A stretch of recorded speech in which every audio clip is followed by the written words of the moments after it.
Qual é o tamanho do seu sonho? Aonde você quer chegar? Será que você abrindo um pequeno comércio, uma lojinha, você pode crescer?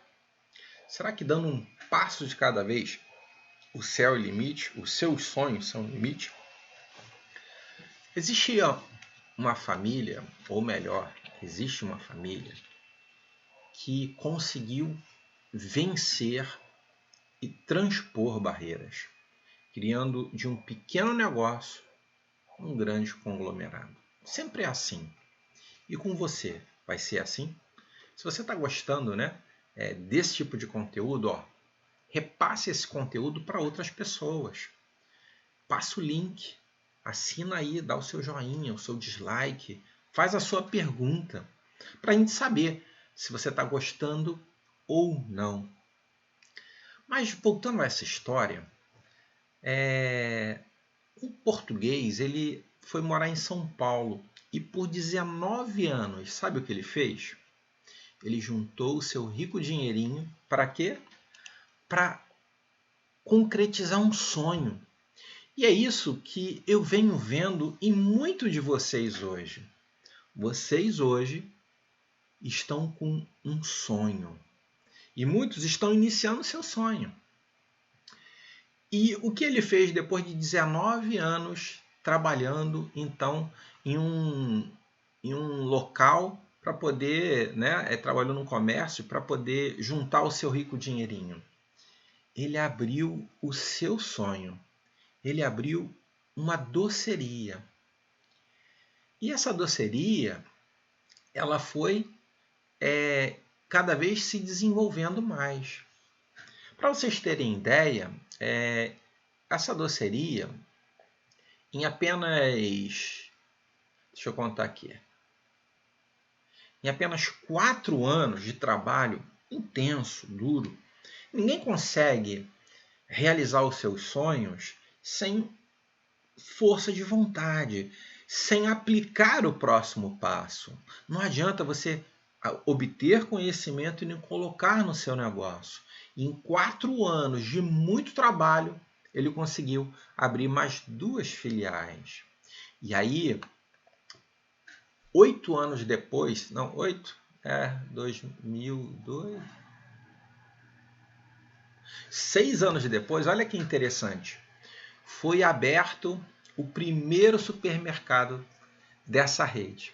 Então, se a gente for verificar, demorou um pouquinho para que todo esse crescimento acontecesse, mas aconteceu.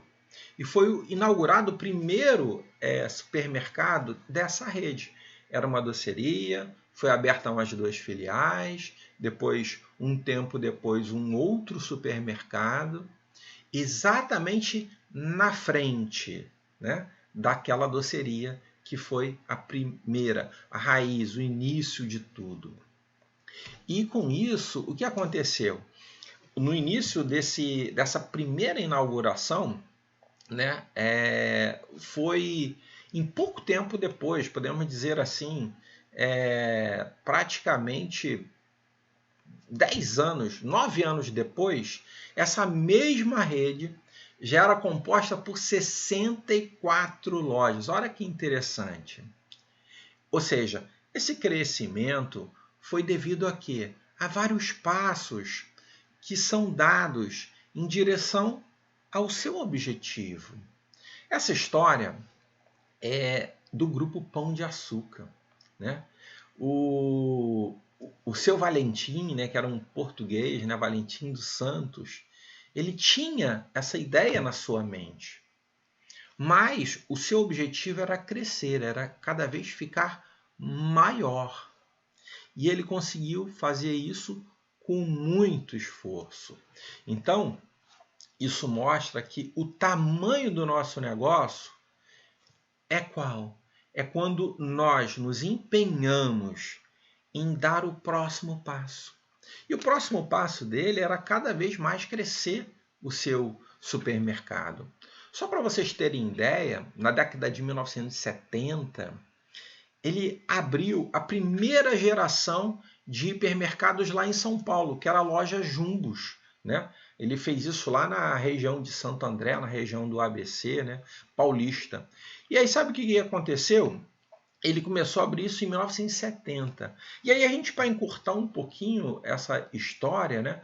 O filho dele, em 1990, ele passou a assumir a presidência, que é o tão conhecido, né? O tão capaz Abílio Diniz. E ele, quando ele assumiu essa presidência, lá no ano de 1990, ele passou a ocupar o conselho. E aí, já em 1993, né, o que aconteceu? Abílio Diniz ele se tornou o acionista majoritário desse grupo, ou seja, aquele sonho que era do seu pai passou para ele. Os outros irmãos não queriam trabalhar, não queriam dar do seu sangue. E já nessa época, em 1993, existia uma grande dívida no Grupo Pão de Açúcar. Mas já em 1995, essa empresa, né, Abílio Diniz, ele acabou afastando os irmãos dele nessa época, de 1993. E já em 1995, ele fez a primeira oportunidade IPO, podemos dizer assim, emissão de ação no Ibovespa. E com essa oferta inicial, ele conseguiu angariar 112 milhões. Só para vocês terem uma ideia.